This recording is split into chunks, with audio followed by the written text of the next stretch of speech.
Howdy! Today what we're going to do is look at how we're going to install Eclipse to run on our home computer so that we can do our own Java development from home. So to start off with, we go to Internet Explorer and we'll start off by searching in Google. We will search for Eclipse. Now Eclipse is a free download, so we can just go straight to their site. Eclipse downloads. And we would like Classic. Now we need to know what type of system we're running, if we're running a Windows 32-bit or 64-bit. I'm running 64, so I'll click on that one.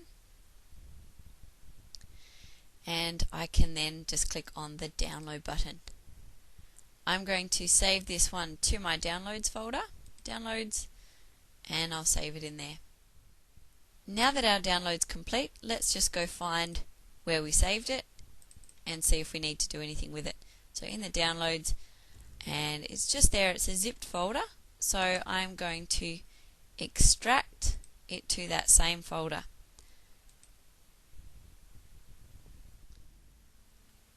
Okay, now it's extracted, we'll have a look in there, in Eclipse, and there is a README folder, so let's have a quick look there.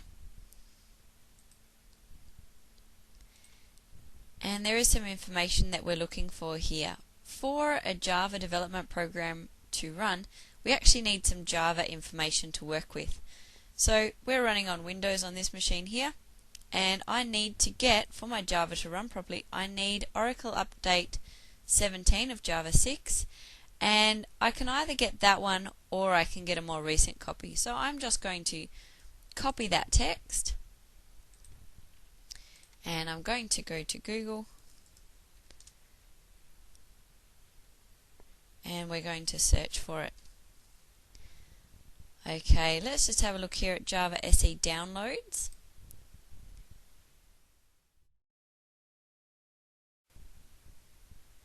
Now if we scroll down a little bit, okay, so we've got the Java development kits and the Java runtime environment.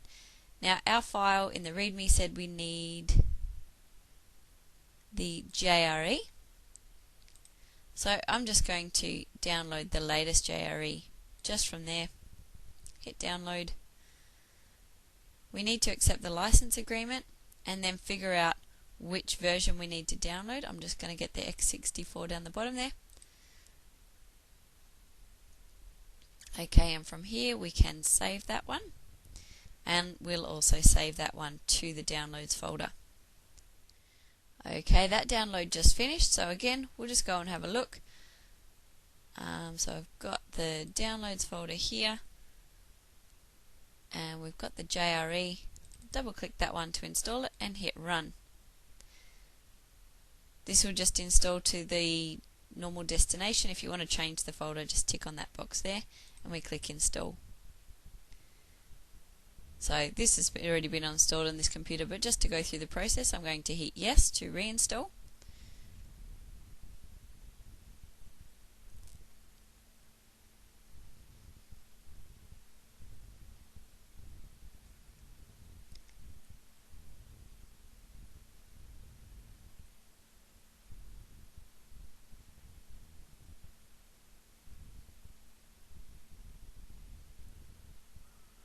And we have a successful installation. So we'll close that one. Now we can go back to our Eclipse. Now Eclipse is a little bit strange in that it doesn't run an installer. You just need to copy this folder into your programs folder. So just right click on that one, say copy, go to your C drive, find your program files and paste it into there. Once that's finished copying, if you click into that folder, you can see that here we've got the application, Eclipse, and we can run it from there. Now if we want to make things a little bit easier for ourselves, we can right click, create shortcut. Now if I minimize that screen, I can put my shortcut onto the desktop and I can double click that to run. Every time that you run the program, it will ask you if you do want to run it, and we do, so click run. Now when you're running this at home, if you've got a version that is not Indigo, that's fine. All your files will work as per usual. Now what we need to do is we need to specify where our work is going to be. So in your C drive, wherever your data is stored, so mine is saved in my data, I've created a folder there called Computer Science, and in there I'm going to create a folder called Eclipse. So in my Eclipse folder, it's creating a new workspace.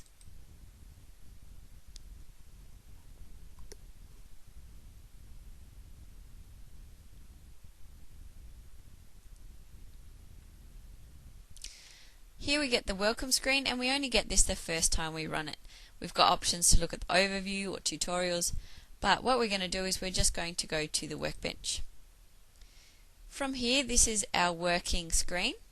Our Package Explorer is where we'll see all our Java projects and files. In the middle screen is where we'll code. In the outline, it will show all the different components of that particular piece of code that we're working on. And down the bottom is where we have any error messages that we need. So we're going to start by creating a project. So go File, New, Java Project. And this first one we're going to call Test 1. Remember, with your naming, don't put any spaces in there. So give it a name and hit Finish. And you'll see that that project folder has appeared in your Package Explorer. Make sure that that folder is selected, and in there we're going to create a new Java class. We're going to call this one Hello World. Again, no spaces, and Finish. In terms of the actual code, don't stress at this point.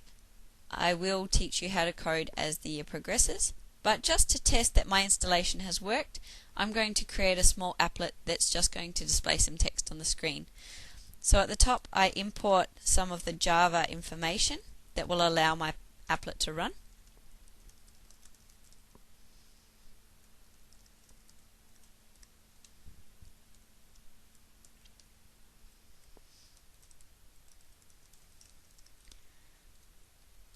And inside my applet, I'm going to use a method called paint, and paint is what allows me to draw things on the screen.